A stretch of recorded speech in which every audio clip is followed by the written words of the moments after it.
ओम बगलामुखी गदाधारिणी नमः। माँ बगलामुखी की कृपा सदैव आपके ऊपर बनी रहे। माँ बगलामुखी का निरंतर आप जप करते रहे। माँ बगलामुखी का जब मंत्र जप होता है तो समझ लीजिएगा शत्रु बाधा अपने आप समाप्त हो जाती है। उन लोगों के लिए वीडियो है जो व्यक्ति अपने जीवन में हताश निराश हो चुके हैं, करियर को लेकर के, शिक्षा क्षेत्र में, नौकरी को लेकर के, स्वास्थ्य को लेकर के, धन संबंधित समस्या से घिरे हुए हैं, कर्ज बनता जा रहा है, न स्वयं की गाड़ी है न मकान, पर फिर भी परिश्रम कर रहा है, परिश्रम व्यर्थ जा रहा है। उन लोगों के लिए वीडियो है किस प्रकार से हम अपने सोए हुए भाग्य को जगाएं। हमारे भाग्य में कितना धन है ये जानना अति आवश्यक है। जब भाग्य में धन की कमी होती है तो व्यक्ति दौड़ता है पर धन उससे दूर होता रहता है। इसलिए यहां आपको अपने करियर के साथ साथ में देव की आराधना भी करना चाहिए। मैं देखता हूं व्यक्ति स्वयं जब भाग्य अच्छा होता है तो व्यक्ति विचार करता है कि जो परिश्रम कर रहा हूं, जो मेहनत कर रहा हूं, मैं कर रहा हूं, मेरे मेहनत से ही ये धन ऐश्वर्य आ रहा है। धीरे धीरे भाग्य सुप्त अवस्था में चला जाता है, क्योंकि हर समय एक जैसा नहीं रहता। कभी सुख आता है तो कभी दुख भरमार मात्रा में आता है। सुख में व्यक्ति स्वयं को ही महान समझता है और दुख में किसी और पर टाल देता है। पहले भाग्य पर, उसके उपरांत देवता पर कि मंत्र जप किया, मंत्र का फल नहीं मिला तो मैं मंत्र पूजा जप क्यों करूं। उन व्यक्तियों को सोचना चाहिए जब पीड़ा अधिक होती है उस समय मंत्र अपना काम कर रहा होता है, पर आपको जितने मंत्र जपने की आवश्यकता होती है उतना मंत्र नहीं जप पाते।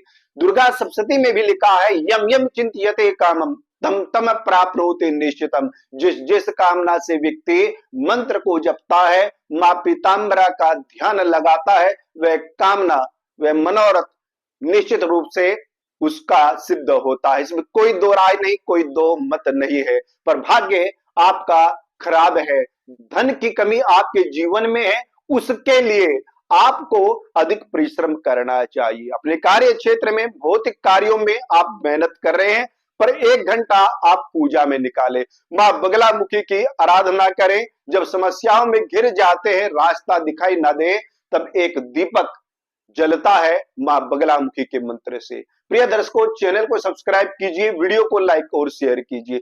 मां बगलामुखी की साधना आप ध्यान अवस्था में करें। 10 महाविद्याओं में मां बगलामुखी 8वीं महाविद्या है।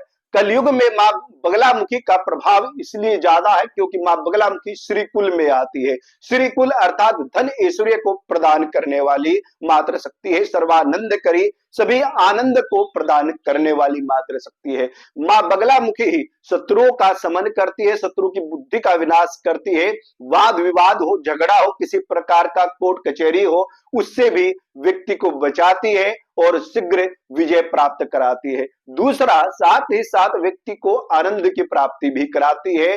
जो व्यक्ति के कष्ट हैं, दुख हैं, दुविधा है, उनका मां बगलामुखी हरण कर लेती है। मां बगलामुखी पीत वस्त्राधारी है, पीत वस्त्रों को धारण करने वाली है और स्वर्ण सिंहासन पर विराजित है। तो माता का स्वरूप इस प्रकार से 10 महाविद्या में मां बगलामुखी एक अनोखी विद्या है, जो कि जिसको ब्रह्मास्त्र महाविद्या भी कहते। ब्रह्मास्त्र महाविद्या, ब्रह्मास्त्र की इतनी शक्ति है कि एक ब्रह्मास्त्र छोड़ने पर इतना प्रलय आता है कि व्यक्ति उससे बच नहीं पाता, संपूर्ण पृथ्वी डगमगाने लगती है। तो ब्रह्मास्त्र का प्रयोग करते हैं पर ब्रह्मास्त्र की साधना नहीं करते, ब्रह्मास्त्र महाविद्या की साधना नहीं करते। अलग अलग मां बगलामुखी के मंत्र है, सभी मंत्रों के प्रति आकर्षित ना हो, मात्र एक मंत्र कोई सा भी आप मां बगलामुखी के लिए जप करना प्रारंभ कीजिए, सभी उसी से होगा। क्योंकि कहते हैं एक साधे सब सधे, सब साधे सब जाए। एक मंत्र को साध लीजिए।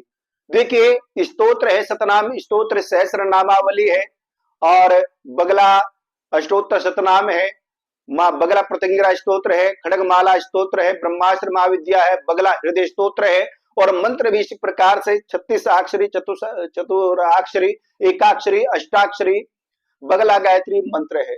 आप सभी को मत जपे, मात्र एक जपे। एक का पुरुषरण पूरा होने के उपरांत समझ लीजिएगा देवी की कृपा आपके ऊपर होगी, उसके उपरांत आप जप सकते हैं। पर प्रारंभिक अवस्था में आपको एक ही मंत्र को जपना है, उसका पुरुषरण जो 1.25 लाख का है वह पूरा करना है। वो पूरा कीजिए, जब देवी की कृपा होना प्रारंभ हो जाए उसके बाद आप सतनाम स्तोत्र पढ़िए या फिर कोई भी मंत्र जप सकते हैं। धन ऐश्वर्य अपने आप आएगा, शत्रु समाप्त होते जाएंगे, रोग पीड़ा हट जाएगी, शारीरिक स्वास्थ्य प्राप्त होगा, आरोग्यता प्राप्त होगी, परिवार में भी सुख समृद्धि आएगी। तो विधान क्रम यही है, तनाव ना ले, निराश ना हो, मां बगलामुखी की साधना कीजिए जब सब मार्ग बंद हो चुके हों। आज के लिए इतना ही। प्रिय दर्शकों, जुड़ने के लिए चैनल को सब्सक्राइब कीजिएगा। जय माई की।